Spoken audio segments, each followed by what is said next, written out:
بسم اللہ الرحمن الرحیم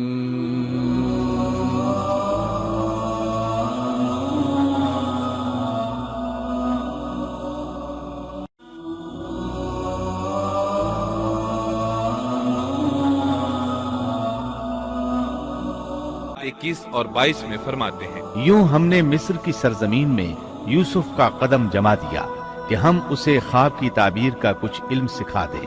اللہ اپنے ارادے پر غالب ہے، لیکن اکثر لوگ بے علم ہوتے ہیں۔ اور جب یوسف پختگی کی عمر کو پہنچ گئے تو ہم نے اسے قوت فیصلہ اور علم دیا۔ ہم نیک کاروں کو اسی طرح بدلہ دیتے ہیں۔ یوسف علیہ السلام بہت پاکیزہ اور توحید والے ماحول میں پروان چڑھے۔ گھر کا سارا انتظام انہی کے ہاتھ میں تھا۔ آپ بہت بصیرت اور سوجھ بوجھ سے گھر کا نظام چلا رہے تھے۔ ابھی عزیز مصر کی بیوی نے آپ کو گمراہ کرنے کی کوشش نہیں کی تھی کہ حلم، علم اور بصیرت کی صفات آپ میں موجود تھی۔ مفسرین لکھتے ہیں، جب یوسف علیہ السلام کی عمر 17-18 سال کی ہوئی تو جوانی کے ساتھ ان کے حسن میں مزید اضافہ ہوا۔ حسن یوسف واقعی بے مثال تھا۔ نبی اکرم صلی اللہ علیہ وسلم فرماتے ہیں، معراج کی رات میری ملاقات یوسف علیہ السلام سے ہوئی۔ ایسا لگتا تھا کہ دنیا کا نصف حسن یوسف علیہ السلام کو ملا ہے۔ مفسرین اس کی وضاحت کرتے ہیں کہ حسن کو اللہ تعالیٰ نے 2 حصوں میں تقسیم کیا ہے۔ آدھا حسن یوسف علیہ السلام کو دیا اور آدھا باقی ساری مخلوق میں تقسیم کر دیا۔ اللہ اکبر، یہ ہے حسن یوسف۔ اور جب یوسف کے حسن کی کیفیت یہ ہے تو پھر اس کے خالق کے کیا کہنے۔ جب عزیز مصر کی بیوی نے ان کا حسن دیکھا تو بے اختیار ہو گئی۔ اس کے اندر ہیجان پیدا ہوا۔ اس نے یوسف علیہ السلام سے بدکاری کا ارادہ کر لیا۔ ان کے ساتھ لطف و عنایت کا سلسلہ شروع کر دیا اور پھسلانے کے جتنے طریقے ہو سکتے تھے وہ اختیار کیے۔ ناز و نخرے کے ساتھ اس سے پیش آنے لگی۔ اللہ آیت 23 میں فرماتے ہیں، اس عورت نے جس کے گھر میں یوسف تھے، یوسف کو بہلانا پھسلانا شروع کیا کہ وہ اپنے نفس کی نگرانی چھوڑ دے اور دروازے بند کر کے کہنے لگی، لو آ جاؤ۔ یوسف نے کہا، اللہ کی پناہ، وہ میرا رب ہے، مجھے اس نے بہت اچھی طرح رکھا ہے، بے انصافی کرنے والوں کا بھلا نہیں ہوتا ہے۔ مطلب یہ کہ آخر نوبت یہاں تک پہنچ گئی کہ ایک دن اس نے سارے دروازے بند کر لیے اور کہنے لگی، آئیے یوسف، میں نے یہ زیب و زینت آپ کے لیے کی ہے۔ یوسف علیہ السلام فرمانے لگے، اللہ کی پناہ، یہ ناممکن ہے، میں ایسا نہیں کر سکتا۔ کیا میں اپنے مالک کی گھر والی سے بدکاری کروں جس نے مجھے اپنے بیٹوں کی طرح ناز و نعمت میں رکھا؟ یہ بہت بڑا ظلم ہے اور ظالم لوگ فلاح نہیں پا سکتے۔ آپ نے فوراً انکار کر دیا، اس لیے کہ آپ صاحب علم تھے، صاحب حلم تھے، بادشاہ کے مقام اور مرتبے کو جاننے کے ساتھ برائی کے نقصانات سے بھی باخبر تھے، خود صاحب فضل تھے اور اہل فضل کے مقام و مرتبے سے بھی واقف تھے۔ قرآن کریم کی آیات آپ کی طہارت اور پاکیزگی بیان کر رہی ہیں۔ آیت 24 میں ہے، اس عورت نے یوسف کا قصد کیا اور یوسف اس کا قصد کرتے اگر وہ اپنے پروردگار کی دلیل نہ دیکھتے۔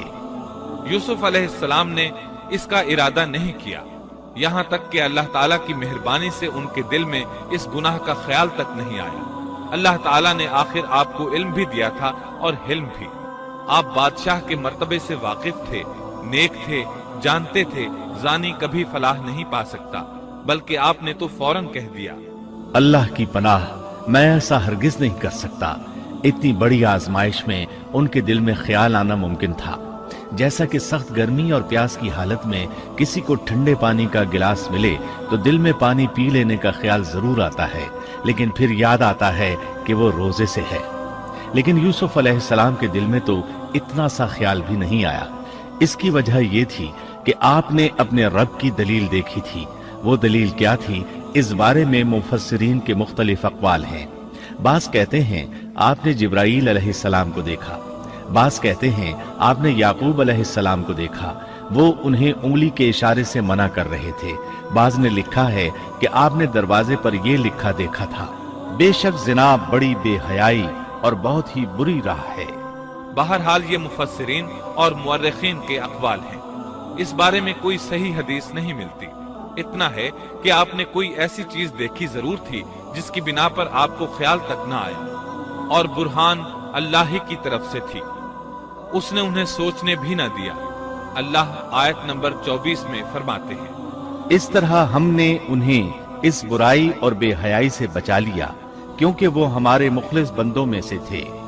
اللہ نے آپ کو صرف زنا سے نہیں برائی سے بھی بچا لیا۔ یہ اس بات کی دلیل ہے کہ آپ نے ارادہ تک نہیں کیا۔ پھر اسی آیت میں اللہ نے آپ کو اپنا برگزیدہ بندہ فرمایا، اور یہ ممکن ہی نہیں کہ کوئی انسان اللہ کے برگزیدہ بندوں میں سے بھی ہو اور پھر کفر بھی کرے، ہرگز ممکن نہیں۔ انبیاء ایسی باتوں سے پاک رہتے ہیں۔ عزیز مصر کی بیوی نے اصرار کیا، آپ کو مجبور کیا، اور لگی چمٹنے تو یوسف علیہ السلام وہاں سے بھاگے۔ عزیز کی بیوی آپ کے پیچھے بھاگی۔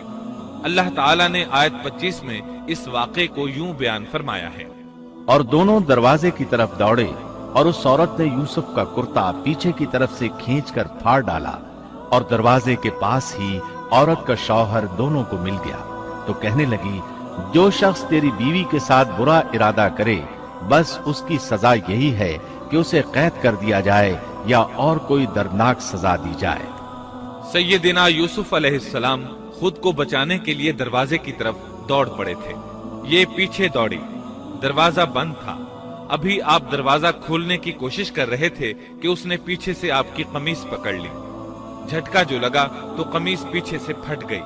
اسی دوران دروازہ کھل گیا اور عزیز مصر اندر داخل ہوا۔ اس نے یہ منظر اپنی آنکھوں سے دیکھا کہ اس کی بیوی زیب و زینت کے ساتھ بن سنور کر یوسف علیہ السلام کے بالکل پیچھے کھڑی ہے۔ اسی وقت اس نے خود کو الزام سے بچانے کے لیے کہہ دیا، جو تیری بیوی کے ساتھ برائی کا ارادہ رکھتا ہے اس کا کیا بدلہ ہے؟ پھر خود ہی کہنے لگی، اسے قید خانے میں بند کر دینا چاہیے۔ ایسا اس نے اس لیے کہا کہیں وہ یوسف علیہ السلام کو قتل نہ کر دے۔ ادھر یوسف علیہ السلام نے بھی فوراً اپنا دفاع کیا اور کہا، میں مجرم نہیں، بلکہ یہ ساری کارستانی اس کی اپنی ہے۔ آیت 26 اور 27 میں ہے۔ یوسف نے کہا، یہ عورت ہی مجھے پھسلا رہی تھی، اور عورت کے قبیلے ہی کے ایک شخص نے گواہی دی کہ اگر اس کا کرتا آگے سے پھٹا ہوا ہو تو عورت سچی ہے اور یوسف جھوٹ بولنے والوں میں سے ہے، اور اگر اس کا کرتا پیچھے کی جانب سے پھٹا ہوا ہو تو عورت جھوٹی ہے اور یوسف سچوں میں سے ہے۔ یہ گواہ کون تھا؟ اس بارے میں دو قسم کی روایات ہیں۔ پہلی روایت یہ ہے کہ وہ دودھ پیتا بچہ تھا۔ اس نے کہا کہ اس عورت نے بہکایا ہے اور یہ اللہ کا معجزہ تھا۔ دوسری روایت یہ ہے کہ عزیز مصر کے ساتھ اس کا چچا زاد تھا۔ اس نے کہا، قمیص دیکھو کہاں سے پھٹی ہے، پیچھے سے پھٹی ہے تو یوسف سچے، اور آگے سے پھٹی ہے تو پھر وہ سچی ہے، یوسف جھوٹے ہیں۔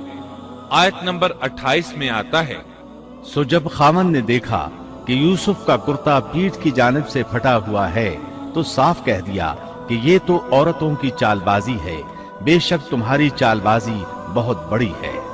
سید قطب کہتے ہیں، عزیز مصر ان لوگوں میں سے تھا جن کے نزدیک شرف کی کوئی قیمت نہیں تھی۔ اگر اس میں غیرت ہوتی تو اس کا خون کھولتا، وہ عورت پر برہم ہوتا، لیکن اس نے غصے کے بغیر کہا۔ آیت 29 میں ہے، یوسف اب اس بات کو جانے دو، اور اے عورت تو اپنے گناہ سے توبہ کر، بے شک تو گناہ گاروں میں سے ہے۔ اس کے علاوہ اس نے کوئی اور بات نہ کی، یہاں تک کہ یوسف علیہ السلام کو گھر ہی میں رہنے دیا، جدا بھی نہ کیا۔ لیکن پھر یہ خبر شہر میں آگ کی طرح پھیل گئی، عورتیں طرح طرح کی باتیں کرنے لگی، لوگ عزیز مصر کی بیوی کو تانے دینے لگے۔ آیت 30 میں ہے، اور شہر کی عورتوں میں چرچا ہونے لگا کہ عزیز مصر کی بیوی اپنے جوان غلام کو اپنا مطلب نکالنے کے لیے بہلانے پھسلانے میں لگی رہتی ہے، اس کے دل میں یوسف کی محبت بیٹھ گئی ہے، ہمارے خیال میں تو وہ سری گمراہی میں ہے۔ یہ چرچا ہونے لگا کہ عزیز مصر کی بیوی ایک غلام کے ساتھ برائی پر تل گئی۔ اگر کسی آزاد کے ساتھ ایسا کرتی تو معاملہ اور تھا، غلام سے محبت کر بیٹھی، یہ تو اس نے بے وقوفی کی انتہا کر دی۔ اس طرح اسے خوب برا بھلا کہا گیا۔ یہ خبر عزیز مصر کی بیوی تک بھی پہنچ گئی۔ آیت 31 میں ہے، اس نے جب ان عورتوں کی پرفریب مکارانہ باتیں سنی تو انہیں بلوا بھیجا، اور ان کے لیے ایک مجلس مرتب کی اور ان میں سے ہر ایک کو چھری دی اور کہا اے یوسف ان کے سامنے چلے آؤ۔ ان عورتوں نے جب اسے دیکھا تو بہت بڑا جانا اور اپنے ہاتھ کاٹ لیے، اور زبان سے نکل گیا کہ اللہ کی پناہ، یہ انسان تو ہرگز نہیں، یہ تو یقیناً کوئی بہت ہی بزرگ فرشتہ ہے۔ وضاحت اس کی یہ ہے کہ اس عورت نے اپنے گھر میں ایک دعوت کا انتظام کیا، تمام عورتوں کو اس دعوت میں بلایا، دعوت کا انتظام اس طرح کیا کہ سب کے لیے ایک تکیہ لگایا، پھل سامنے رکھے اور ہر ایک کو ایک ایک چھری تھما دی۔ ساتھ ہی یوسف علیہ السلام سے کہا کہ مجلس میں آ جائیں۔ جب یوسف علیہ السلام آئے تو وہ انہیں دیکھ کر مبہوت رہ گئیں، ان کے حسن سے اس قدر متاثر ہوئیں کہ اپنا ہوش نہ رہا اور پھلوں کے بجائے اپنے ہاتھ کاٹ ڈالے، لیکن اس کا انہیں احساس تک نہ ہوا۔ سبحان اللہ، کیا حسن تھا جس کی وجہ سے انہوں نے اپنے ہاتھ کاٹ لیے اور خبر تک نہ ہوئی۔ کہنے لگیں یہ تو کوئی فرشتہ معلوم ہوتا ہے، انسان اتنا خوبصورت کیسے ہو سکتا ہے۔ آیت 32 میں ہے، اس وقت عزیز مصر کی بیوی نے کہا یہ ہے وہ جس کے بارے میں تم مجھے تانا دے رہی تھی، میں نے ہر چند اس سے اپنا مطلب حاصل کرنا چاہا لیکن یہ بال بال بچا رہا، اور جو کچھ میں اس سے کہہ رہی ہوں اگر یہ نہ کرے گا تو یقیناً یہ قید کر دیا جائے گا اور بے شک یہ بہت ہی بے عزت ہوگا۔ یہ آیت اس بات کی واضح دلیل ہے کہ یوسف علیہ السلام نے برائی کا ارادہ نہیں کیا تھا۔ پھر بات یہیں پر ختم نہیں ہو گئی، بلکہ تمام عورتیں یوسف علیہ السلام پر ٹوٹ پڑیں۔ ان میں سے ہر ایک کی خواہش تھی کہ یوسف علیہ السلام اس سے محبت کریں اور بے حیائی کا ارتکاب کریں۔ اپنی عزت اور شرف کو انہوں نے خاک میں ملا دیا۔ یوسف علیہ السلام کے حسن پر فریفتہ ہو گئی۔ اس کیفیت کو دیکھ کر یوسف علیہ السلام نے اپنے رب سے دعا کی۔ آیت 33 اور 34 میں آتا ہے، یوسف نے دعا کی کہ اے میرے پروردگار، جس بات کی طرف یہ عورتیں مجھے بلا رہی ہیں اس سے تو مجھے جیل خانہ بہت پسند ہے۔ اگر تو نے ان کا مکر و فریب مجھ سے دور نہ کیا تو میں تو ان کی طرف مائل ہو جاؤں گا اور بالکل نادانوں میں جا ملوں گا۔ اس سے ظاہر ہوا سب عورتیں یوسف علیہ السلام کو اپنی طرف متوجہ کر رہی تھیں۔ انہوں نے ہر طریقہ اختیار کیا لیکن یوسف علیہ السلام نے کسی ایک کی طرف توجہ نہ دی۔ اللہ نے انہیں بچا لیا اور عورتوں کی چال کو ناکام بنا دیا۔ اس واقعے کی خبر بھی لوگوں میں پھیل گئی۔ عزیز مصر کی بیوی کو پتہ چل گیا کہ یہ خبریں پورے شہر میں پھیل گئی ہیں اور لوگ اسے ہی قصوروار ٹھہرا رہے ہیں۔ تب وہ اپنے خاوند کے پاس گئی، اس سے کہا اب کیا کیا جائے؟ سب لوگ مجھے ہی الزام دے رہے ہیں، معاملہ بہت پھیل گیا ہے، اس بات کو دبانے کے لیے کچھ کرنا چاہیے۔ عزیز مصر نے کہا پھر کیا کیا جائے؟ آخر آپس میں مشورہ ہوا، دونوں اس پر متفق ہو گئے۔ ابن عباس رضی اللہ عنہما فرماتے ہیں انہوں نے یوسف علیہ السلام کو ایک گدھے پر سوار کیا اور ایک ڈھول والا ساتھ کر دیا اور یہ منادی کرائی کہ اس عبرانی غلام نے اپنی مالکہ کے ساتھ برائی کی کوشش کی ہے، لہٰذا اسے اس جرم کی پاداش میں جیل میں ڈالا جاتا ہے۔ گویا انہوں نے اپنے پر سے الزام ختم کرنے کا یہ منصوبہ سوچا۔ اس بارے میں اللہ آیت 35 میں فرماتے ہیں، پھر ان تمام نشانوں کے دیکھ لینے کے بعد بھی انہیں یہی مصلحت معلوم ہوئی کہ یوسف کو کچھ مدت کے لیے قید خانے میں رکھیں۔ انہوں نے یہ اس لیے کہا تاکہ یوسف علیہ السلام پر تہمت لگائی جا سکے۔ اس طرح یوسف علیہ السلام قید خانے میں آ گئے۔ ان کے ساتھ 2 نوجوان اور قید خانے میں بھیجے گئے تھے۔ کچھ دن ساتھ رہنے کے بعد وہ جان گئے کہ یوسف علیہ السلام نیک سیرت انسان ہیں، عبادت گزار نوجوان ہیں۔ ایک رات دونوں نوجوانوں نے خواب دیکھے۔ صبح ہوئی تو دونوں یوسف علیہ السلام کے پاس گئے اور اپنا اپنا خواب سنایا۔ قرآن کریم آیت 36 میں اس کو یوں بیان کرتا ہے، اس کے ساتھ ہی 2 اور جوان بھی جیل خانے میں داخل ہوئے۔ ان میں سے ایک نے کہا کہ میں نے خواب میں اپنے آپ کو شراب نچوڑتے دیکھا ہے، اور دوسرے نے کہا میں نے اپنے آپ کو دیکھا ہے کہ میں اپنے سر پر روٹی اٹھائے ہوئے ہوں جسے پرندے کھا رہے ہیں۔ ہمیں آپ اس کی تعبیر بتائیے، ہمیں تو آپ خوبیوں والے شخص دکھائی دیتے ہیں۔ قید خانے کے قیدی بھی جان چکے تھے کہ یوسف علیہ السلام نیک ہیں۔ آپ نے سوچا یہ دین کی دعوت دینے کا بہترین موقع ہے۔ انہوں نے جو کچھ ان سے کہا وہ آیت نمبر 37 اور 38 میں اس طرح آیا ہے، یوسف نے کہا